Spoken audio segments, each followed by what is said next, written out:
Bien, bienvenue à tous, bienvenue dans cette nouvel épisode des entrevues inspirantes. Et aujourd'hui, j'ai la joie d'accueillir Gilles Delieuse. Bonjour Gilles. Bonjour Catherine, merci de ton invitation.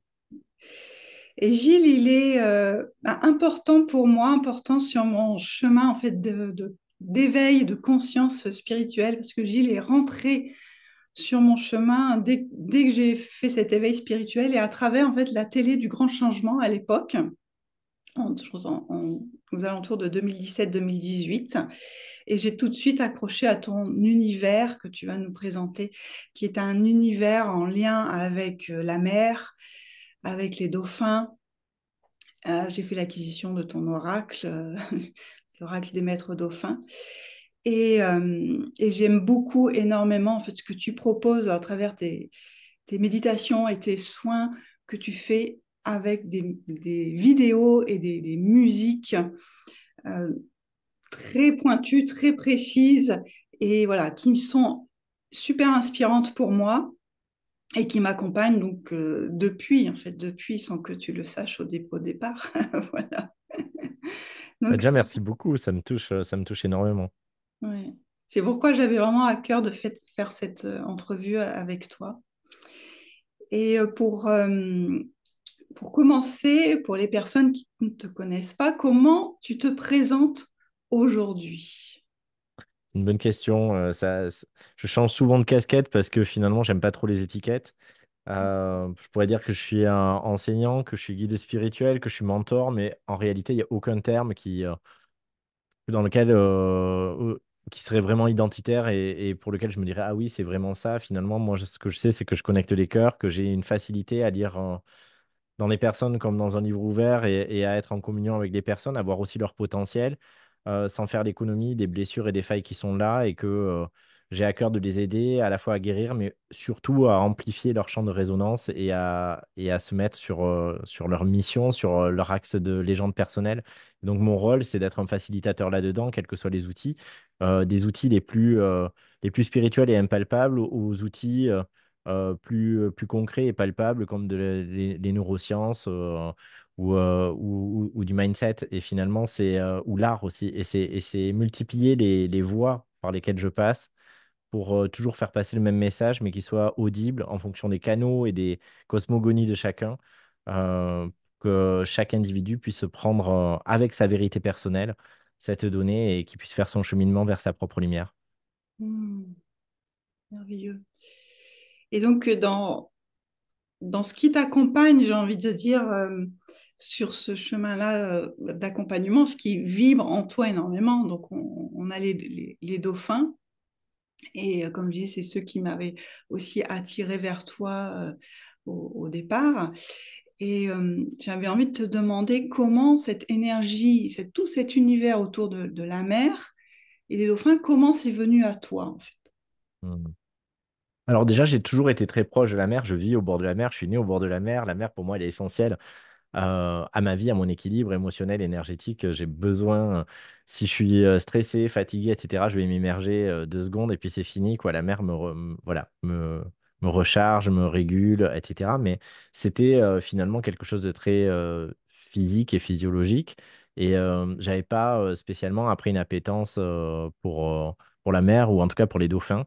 Les dauphins sont venus à moi vraiment sur le plan spirituel d'abord, sur le plan énergétique. Ils m'ont envoyé des messages euh, façon de disque rayé, des messages qui sont revenus en boucle tous les jours parce que mon mental est un peu retors, peut-être un peu moins maintenant, mais à l'époque, oui, parce que même si je faisais déjà des thérapies énergétiques et même si j'avais déjà un cheminement depuis ma naissance en spiritualité, j'avais aussi en parallèle un cursus en droit très cartésien, qui était certainement mon garde-fou aussi pour garder les pieds sur terre et une connexion, une prise très concrète au monde. J'avais tellement tendance à partir dans l'astral que voilà, il fallait des choses qui me ramènent ici. Et donc, du coup, ce message est venu se répéter en me disant que les dauphins m'appelaient, qu'il fallait que j'aille les rencontrer, qu'ils m'attendaient, qu'ils avaient des choses à me délivrer. Et on m'a donné rendez-vous dans un coin du globe qui était la Nouvelle-Calédonie. Et je suis parti à leur rencontre. Donc, c'était en 2007. Et depuis, l'aventure est présente. J'en ai encore la chair de poule. J'ai dû pourtant raconter cette histoire 1000 fois. Mm. Et je suis toujours autant touché. Voilà, j'en ai les larmes aux yeux parce que les dauphins ont changé ma vie, parce qu'ils l'ont certainement sauvé aussi d'une certaine manière, et parce que je suis infiniment reconnaissant, empli de gratitude envers ces fréquences, ces énergies, ces êtres, au-delà même des animaux, les consciences qui sont derrière, qui m'ont non seulement permis de comprendre, de guérir, des données, des traumas, mais aussi d'aller à la rencontre de ma nature véritable et de la rencontre aussi avec la nature véritable de millions de personnes depuis que j'ai eu l'honneur d'accompagner par le biais du grand changement, etc. C'est vrai qu'à un moment donné, j'ai eu une exposition internationale très forte et en étant ambassadeur de ces énergies et ils reviennent sur le devant de la scène ces derniers mois. Oui. Parce en fait, on peut quand même le dire là dans ton actualité, tu relances une école des maîtres dauphins. Mm. Voilà, donc après avoir créé cet oracle des maîtres dauphins, avec le livre qui l'accompagne, je sais que tu avais fait quand même des transmissions, je me rappelle qu'elle avait été très soutenante au moment des confinements, maître dauphin après maître dauphin. Et là, aujourd'hui, tu relances cette école, parce qu'il y a, je sais pas, il y a peut-être un appel qui est là à nouveau. Tout à fait. J'ai enseigné l'enseignement des maîtres dauphins pendant plus de 12 ans à travers le monde. J'ai été appelé partout. Tous les 15 jours, je partais, que ce soit en Suisse, en Belgique, partout en France, dans les dom-toms, etc., pour former. Et puis, effectivement, ensuite, il y a eu des modules qui ont été faits en ligne. Puis, au bout d'un moment, je me suis dit, mais est-ce que j'ai encore quelque chose à apporter avec ça? Peut-être que ça a été transmis. Et puis, j'ai eu des appels aussi comme si ça m'amenait vers d'autres fréquences encore à capter et puis à partager. Et puis là, j'ai reçu un appel, effectivement. Les dauphins m'ont demandé de reprendre le flambeau de manière encore plus vaste, encore plus déployée, de manière... ils m'ont dit que voilà, il était temps et que le monde en avait besoin, que les humains en avaient besoin, que c'était décisif et que je devais former aussi d'autres personnes qui allaient dispenser cette énergie, qui allaient pouvoir être praticiens, qui allaient pouvoir être thérapeutes avec ces énergies de manière beaucoup plus... euh, diffusé parce que voilà parce que c'était le moment et qu'il y avait un moment crucial où ça se jouait, qu'il fallait qu'il y ait une grosse vague. Donc bah, du coup c'est avec comme en 2007 c'est avec beaucoup de joie que j'ai répondu à cet appel et c'est drôle parce qu'à chaque fois je vois combien ça répond de suite. Les personnes ça parle énormément et de suite, ben, comme par magie, le monde arrive et là, ah, mais cette énergie, j'en ai tellement besoin. Je fais un challenge qui commence vendredi. Et en fait, en même pas 48 heures, il y avait plus de 1000 personnes qui étaient rentrées. Enfin, voilà, c'était. Euh, et je me souviens de la première conférence où je me suis dit, mais je vais perdre toute crédibilité en 2008 quand j'ai accepté de transmettre ce message. Moi, déjà, j'avais jamais fait de conférence, j'étais pas à l'aise avec l'oral, enfin, en tout cas avec la prise de parole en public, etc. Donc, on m'avait dit, ça sera une petite causerie, il y aura 6 à 8 personnes. Même ça, j'étais stressé et j'en étais malade 3 jours avant. Et en fait, quand je suis arrivé, on avait dû dégonder les portes de la salle parce qu'en fait, il y avait 72 personnes, je crois. Et à l'intérieur, ce qui m'avait beaucoup marqué, c'est que, il y avait aussi des médecins, des kinés, des infirmiers qui disaient, mais en fait, cette énergie, on l'attendait depuis longtemps. Et moi, je m'y attendais pas du tout. Je pensais vraiment qu'on allait dire, mais c'est quoi ce perché qui parle avec les dauphins, quoi. Bon, il y a des gens qui ont dit ça aussi. Mais derrière, je me suis rendu compte que cette énergie, elle était accessible à beaucoup de personnes et que c'est aussi ce qui fait sa force au-delà de la finesse, de ce qu'elle propose et de jusqu'où elle va dans la multidimension et dans le travail intérieur. En même temps, c'est une énergie qui est... les dauphins, finalement, tout le monde a un contact facilité avec eux. Il dégage déjà ça dans l'incarnation et donc il est peut-être plus simple de passer par ce prisme que d'aller parler à des anges ou à d'autres formes d'énergie. J'ai envie de rebondir là-dessus. Moi, j'aime à dire en fait que le dauphin, il est un peu notre guide. C'est-à-dire qu'on voit en fait les dauphins, ils viennent au contact des humains. Ils viennent à la rencontre des humains, c'est qu'on les voit en mer à l'avant des bateaux venir jouer avec les bateaux, et il y a ce contact-là qui se fait naturellement, et il y a quelque chose où ils viennent nous révéler en fait notre divinité. ils sont un peu, il y a quelque chose, moi je vois un peu comme un double éthérique et qui viennent nous rappeler qui nous sommes vraiment en venant eux-mêmes à notre contact. Et c'est peut-être ça, en fait, qui réveille, il réveille chez nous et qui fait qu'il y a cet appel de toutes ces personnes à venir vers eux ensuite, quoi. Ouais, Au-delà. bien sûr. Pour moi, ce sont des frères qui nous font un passage de relais, c'est-à-dire qu'eux, ils incarnent déjà ça, c'est-à-dire vibrer leur plus haute note, individualisée, et ils nous invitent à nous souvenir de qui nous sommes et à prendre la place qu'ils occupent depuis des millénaires sur cette planète, tantôt sur la Terre, tantôt dans les eaux, parce que c'est l'une des seules espèces aussi qui existe encore aujourd'hui et qui a autant transitionné de la Terre au milieu aquatique. Et, euh, et à prendre conscience que désormais, c'est à nous d'être ces gardiens de la lumière. Et c'est bouleversant. C'est bouleversant parce qu'il reste juste pour nous laisser le temps à nous de contacter réellement ça de manière suffisamment incarnée, profonde, puissante, pour que nous n'ayons plus besoin de leur présence parce que eux, d'autres choses les appellent ailleurs. Ah, waouh. Ah, magnifique. Ouais. Ouais. Hmm. Alors, j'avais envie de voilà, te poser une autre question concernant dans ce que tu proposes, toi. Il y a aussi tout ce qui est en lien justement avec ces fréquences, mais vraiment acoustiques. Et c'est marrant parce que, en fait, ça me fait j'ai cette image du dauphin qui a quand même ce chant et ces cliquetis, voilà. Mais toi, ce que tu proposes à travers notamment tes vidéos, il y a toujours cet aspect musique et son binauraux. Est-ce que tu peux nous parler de ça et comment, en fait, en fait, quelque part, le son vient aussi apporter, en fait, cette énergie de guérison.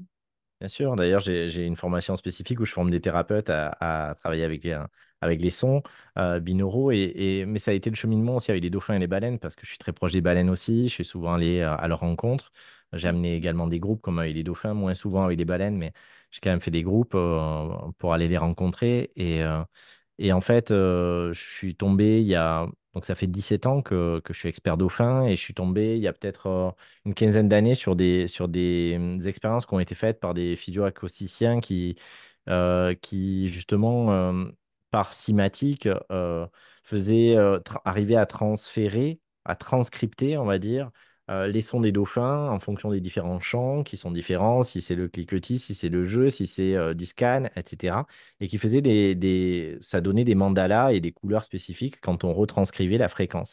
Puis avec les baleines encore plus, ça a été fait également. Et puis on sait que c'est au cœur encore de pas mal d'études. Je me suis dit, il y a vraiment quelque chose au niveau du son. Et donc du coup, je leur ai demandé de m'enseigner à ce niveau-là.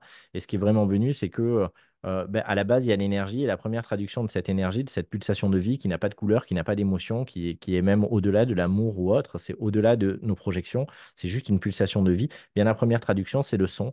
Et la deuxième, c'est la forme. Ensuite, il va y avoir les concepts. Mais finalement, chaque degré de traduction, traduire et trahir, c'est la même racine. Donc, à chaque fois qu'on descend dans l'étape de traduction, eh bien, on a une déperdition, comme quand d'ailleurs on lit une traduction d'un livre anglais, américain ou allemand. Il y a des subtilités qu'on ne peut pas avoir.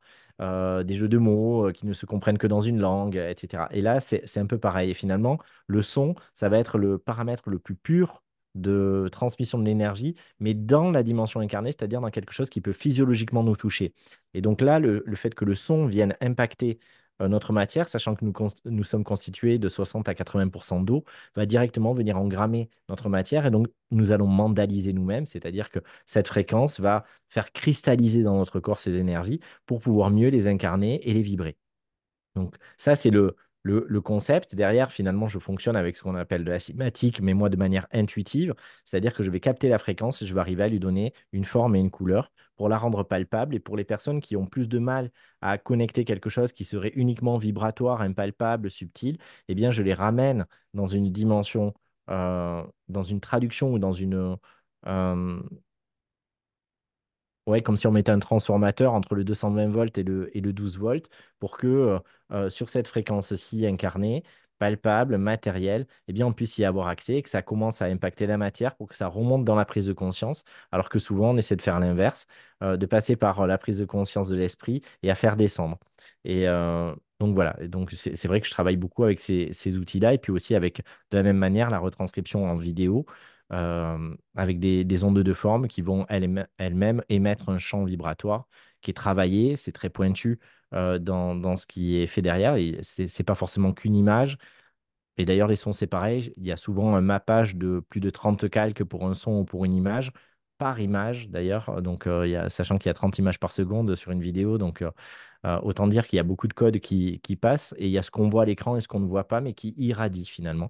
Et donc, ça, c'est tout un travail euh, que je suis allé faire en me formant d'abord au motion design dans une école de cinéma. J'ai fait une pause d'un an où j'ai fait énormément de recherches justement sur le son, sur l'image, sur la lumière, sur l'impact de la lumière sur le corps. Et donc voilà, je m'étais donné un an pour investiguer tout ça. J'ai énormément investi de temps, d'énergie, d'argent aussi pour comprendre ce qui s'y jouait, pour pouvoir proposer ces outils que je trouve pertinents, assez inédits. On retrouve des personnes qui font des musiques, qui font des vidéos, mais ça n'a rien à voir. Et voilà, et avec des retours qui sont phénoménaux sur l'impact que ça a dans la vie des gens, donc je m'en réjouis. Et puis moi, je m'amuse beaucoup. Ouais. Et c'est l'essentiel, je crois. Ouais. Et ouais, mais de la même façon, toi, ce que je me demandais, quel était le lien finalement entre les dauphins et tous ces outils avec le son et les mandalas, comme tu as très bien décrit cela. Et finalement, moi, je le vois parce que, enfin, mon point de vue, et puis tu me diras ce que tu en penses, c'est que le dauphin, il nous invite à aller voir en fait le merveilleux de la vie. Les dauphins, nous, on croit qu'ils vivent dans un milieu un petit peu hostile et austère et noir. Et en fait, moi, je sais, parce que je viens du monde scientifique de la mer. Et je sais qu'en fait, c'est des milliers de couleurs, des millions de couleurs qu'il y a dans les océans et qu'il y a de la vie aussi au plus profond des océans. Et les dauphins, eux, c'est ce qu'ils voient en fait à travers leur sonar. Ils voient tout ce merveilleux et ils nous invitent à poser ce regard de merveilleux. Et finalement, avec toi, avec les vidéos que tu nous envoies, j'allais dire nous envoies, mais que tu nous proposes, c'est aussi entre les vidéos et le son, c'est presque cette image de merveilleuse, toute de couleurs et de musique que peuvent être, que ressentent les dauphins et que tu mets en matière, quoi. Enfin, sur toi, il y a Ouais, et quelque d'une chose, certaine le manière, lien c'est est c'est là. aussi le chant qu'ils émettent, hein, parce que le chant MP cette fois-ci, parce que finalement, en amenant depuis une quinzaine d'années des groupes à leur rencontre 3 fois par an, ce qui est fou, c'est que, alors on regarde certaines de ces vidéos pendant les temps de séminaire sur le bateau, mais en fait, on va dire passer 2 ou 3 jours, les gens, en fait, arrivent à ressentir et à voir dans l'eau les formes géométriques et les couleurs comme sur les vidéos en étant juste baignés dans l'eau qui est conductrice de l'énergie de ces dauphins. C'est des champs vibratoires qui nous émettent et qui vont paramétrer, parfois guérir, parfois développer des potentiels, etc. Et puis les dauphins, et ça c'est très fort, y compris sur le plan incarné, vont faire des formes géométriques à certains moments, pas toujours, parce qu'il y a des sorties qui vont être très méditatives, des sorties qui vont être dans le jeu, des sorties qui sont des vraies transmissions ou des initiations. Et quand c'est des transmissions ou des initiations, des fois, c'est des soins, mais c'est différent. Vraiment, sur transmission et initiation, là, ils vont faire des formes géométriques. Ils n'arrêtent pas, un peu comme des parachutistes. Je ne sais plus comment on appelle cette discipline de parachutisme où ils vont faire le plus de formes pendant le temps de leur chute libre avant de lancer. Et ben là, c'est pareil. Ils vont se mettre, ils vont faire des fleurs de vie, ils vont faire des pyramides, ils vont faire des vortex. Et en fait, il y a un banc, par exemple, de 50 dauphins qui vont se mettre à faire des comme les avions aussi dans le ciel de la patrouille de France, ils vont se mettre à faire des figures. Et ces figures émettent un champ vibratoire. Et c'est exactement les figures aussi qu'on va retrouver dans les vidéos. Mais ça, j'ai mis du temps à me rendre compte en fait que c'était le cas. C'est à force d'observer et puis aussi que des personnes me le témoignent en disant: «Ah, t'as vu, mais ça, c'est exactement la vidéo que nous a passée hier.» Ah, ben ouais. Et donc voilà, c'est vraiment ce qui décide de nous émettre. Mm. Hmm. Et toi, alors, qu'est-ce qui t'anime dans le fait de transmettre toutes ces informations et de ces enseignements? Qu'est-ce qui t'anime, toi, au plus profond de toi?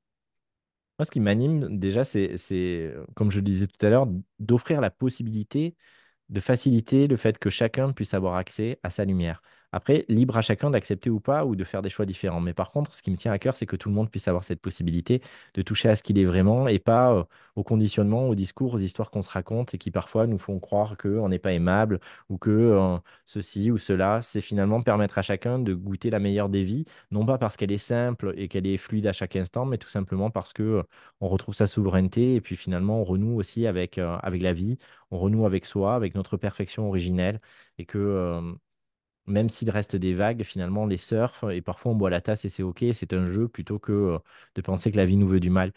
Ce qui me Mm. tient à cœur, c'est ça. Je suis pas un homme qui s'économise, je suis plutôt entier, je suis plutôt tout feu, tout flamme, je suis toujours à fond. Et moi, ce que je veux, c'est aussi, à titre très personnel et égoïste, c'est que ma vie, elle ait du sens et que, elle laisse une empreinte.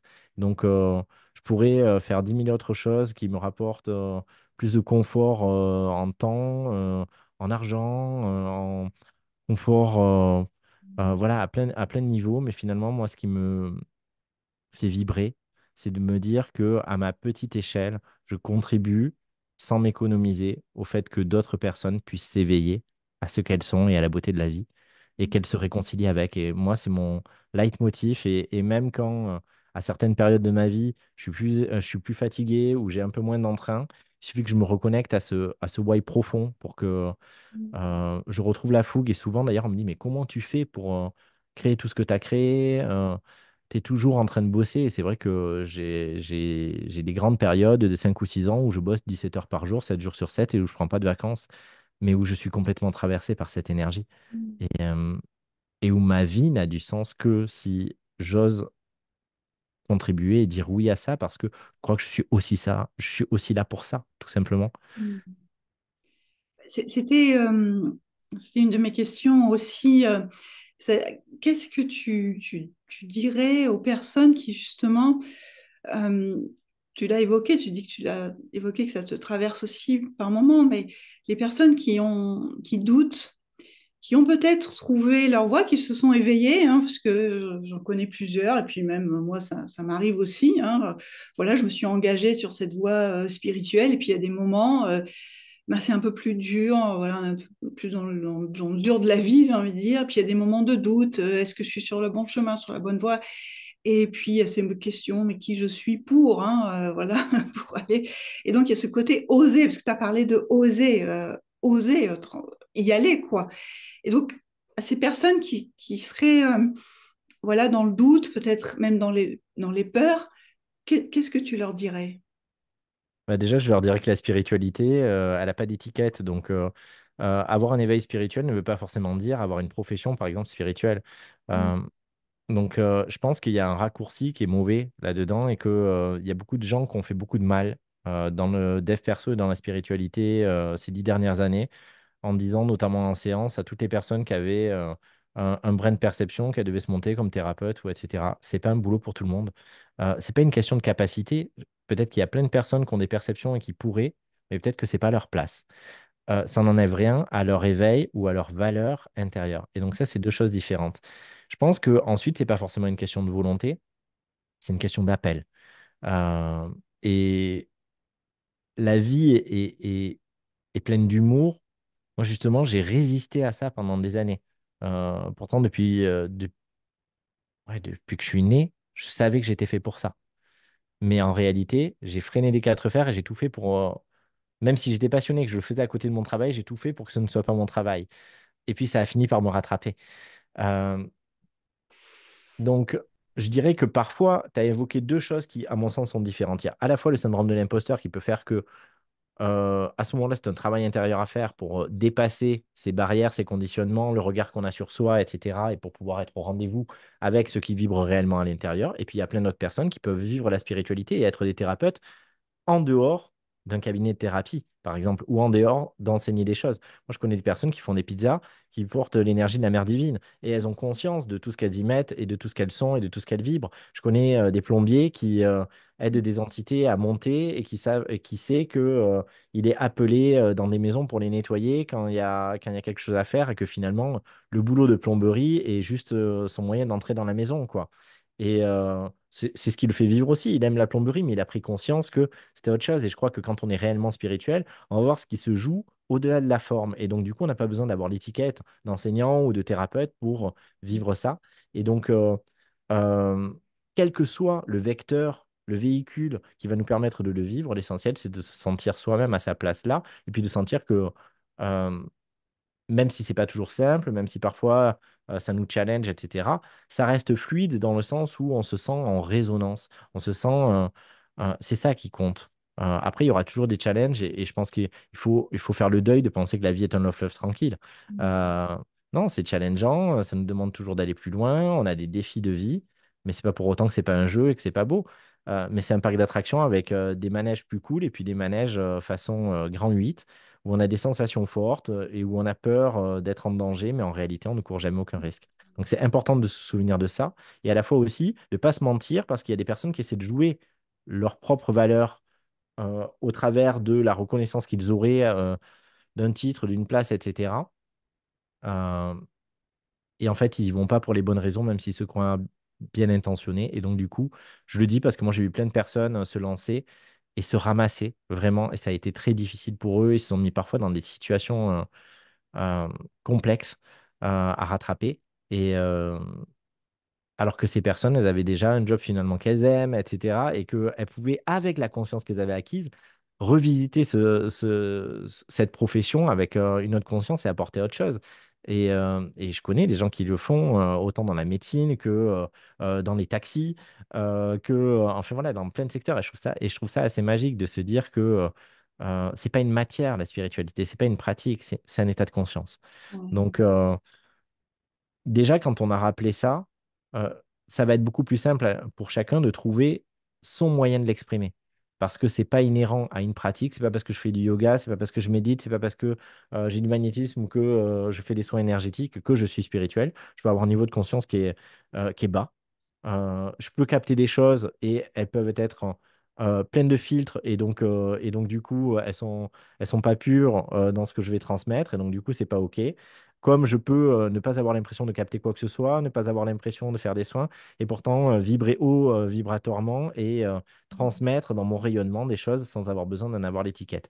Et donc du coup se décomplexer par rapport à ça, ça va permettre à chacun de ne pas se dire c'est pas ce que je fais ou ce que je vais pas faire, c'est ce que je vibre, ce que je suis, quel que soit l'endroit où je suis et ce que je fais en réalité. Cette énergie trouvera le moyen de toucher les cœurs qu'elle doit toucher. Donc, en fait, je peux me détendre. Et après, si j'ai envie d'investiguer une voie plutôt qu'une autre, alors je dois assumer que c'est mon envie. Et puis, c'est tout. Et mon désir suffit. Ouais. Et au-delà de l'envie, comme tu disais, j'ai envie de dire, c'est l'élan. Parce que finalement, euh, comme tu l'as dit aussi toi-même, la vie, elle nous rattrape. Même si on résiste, de toute façon, la vie, elle va nous mettre sur le chemin. Et en gros, elle va peut-être nous faire un gros pouce dans le dos pour y aller. Et c'est là où c'est l'élan, en fait, de vie en soi qui nous met sur ce chemin. Et j'aime beaucoup, en effet, en fait, c'est vraiment ouais, la spiritualité incarnée, hein, que tu incarnes toi-même, en fait, j'ai envie de dire, et que tu transmets toi-même, et que cette spiritualité, elle n'est pas séparée, c'est pas un endroit particulier où on est spirituel, c'est tout le temps, moi, ce que je ressens, c'est de plus en plus, quoi. Et c'est dans toutes les professions et dans tous les domaines de vie, Bien sûr. voilà, que ça s'intègre, en fait. Et c'est là vers quoi on va, en fait. Voilà. Complètement. Parce qu'encore une fois, la spiritualité, tout est spirituel ou rien n'est spirituel. Donc si on pense que c'est pas qu'il y a certaines personnes qui sont spirituelles parce qu'elles ont certaines croyances ou pratiques ou capacités et d'autres qui feraient autre chose ne le sont pas, alors on est encore plus dans la dualité et finalement on est dans le leurre. Effectivement, la spiritualité est partout et celui qui est spirituel peut voir la spiritualité en chacun. Donc, et y compris chez le banquier, chez le pollueur, chez le politique. Oui. Et voilà, échanger de regards et jouer aussi, être polymorphe, jouer avec toutes ces données, avec des effets de miroir, avec ce qui est là. Et donc, du coup, on peut être partout, on peut se réinventer, on peut avoir 1000 vies dans une vie et c'est OK. Et donc, du coup, être libre parce que, il y a souvent des raccourcis. euh, Dans la spiritualité, on serait un peu antimatière ou alors on se détacherait un peu aussi du charnel. Moi, je dis, je suis un bon vivant. Et voilà, et j'aime, j'apprécie de boire du vin. Je ne m'interdis rien. Autant, par exemple, j'ai été végétarien pendant peut-être 20 ans parce que j'aimais pas la viande. Aujourd'hui, je mange de la viande rouge. Et on me dit, mais tu fais les choses à contresens. Non, je fais les choses comme je les sens, en fait. Et voilà, et c'est hyper important d'être. La spiritualité, moi, je la vois dans l'art. J'adore la musique, j'adore la danse. Euh, je vais voir beaucoup de ballets. Je trouve que la grâce, le divin, la spiritualité, elle est au travers de chaque artiste, mais aussi au travers de chaque chercheur scientifique qui a tout d'un coup euh, quelque chose qui va lui être distillé comme par l'inspiration, hein, et qui va faire que pendant des mois, voire des années, il va chercher quelque chose avec euh, des expériences scientifiques qui sont très encadrées, mais il y a eu une intuition qu'il y avait quelque chose à trouver dans cette direction-là, et donc cette spiritualité, elle est partout, quelle que soit la matière, l'art, la science, etc. Et donc du coup, il faut arrêter avec les guerres de clochers, il faut arrêter avec quelque chose serait mieux que l'autre. La spiritualité, elle est aussi dans l'amour, elle est dans la sexualité consciente, elle est dans tous ces aspects de la vie, elle est quand on cuisine en conscience, quand on promène, quand on respire. On peut tout faire de manière inconsciente et on peut tout faire avec magie. Et tout s'éclaire en faisant exactement les mêmes choses quand tout d'un coup, on est présent à ce qui est. Ouais, merci, exactement. C'est être présent à soi, être, à ce qui est. Ouais, c'est tellement, tellement ça, en fait. C'est là, être en conscience, quoi. Juste être en conscience et que le divin, il se manifeste partout et il est partout, quoi. Partout où je pose le regard. Voilà. J'aime dire, partout où je pose le regard, je suis là, en fait. Je suis Mm, là. Et c'est une, voilà, une sorte de mantra là qui m'est venu partout où je pose le regard, où tu poses le regard, je suis là. Et quand tu fermes les yeux, je suis en dedans de toi, en fait. mm. Voilà. Comme Ouais. ce fameux proverbe indien, j'irai me cacher dans le cœur des hommes, le seul endroit où il n'ira pas me chercher. Mm. Merci beaucoup, Gilles. Et on va arriver au bout de cet entretien. Quel serait le dernier message que tu voudrais transmettre aux personnes qui nous écoutent? Lâchez-vous la grappe. Vous n'avez pas de chemin à faire. Vous n'avez pas besoin de suivre une voie ou une autre. Vous êtes déjà tout ce que vous aspirez à devenir. Donc, osez affronter vos peurs. Osez aller voir vos ombres et ne vous cachez pas uniquement dans la vision de lumière. Il faut autant de shadow work que de light work. Et il faut autant aller voir nos traumas, nos arrangements de conscience, mais ce que vous êtes au plus profond est déjà parfait pour toujours et pour toujours. Alors, choisissez de kiffer la vie et n'attendez pas que la vie vous honore, honorez la vie. Waouh, merci. Ouais, honorer la vie. Oh, j'avais reçu comme ça une phrase aussi, j'honore ce que la vie a mis en moi, en fait. Hmm. J'honore ce que la vie a mis en moi. Ouais, Ouais, c'est ça c'est qui me tellement ça. fait avancer. Merci, merci beaucoup, Gilles. Donc, Merci infiniment à toi, je mettrai toutes tes références et coordonnées en dessous de la vidéo. avec grand plaisir.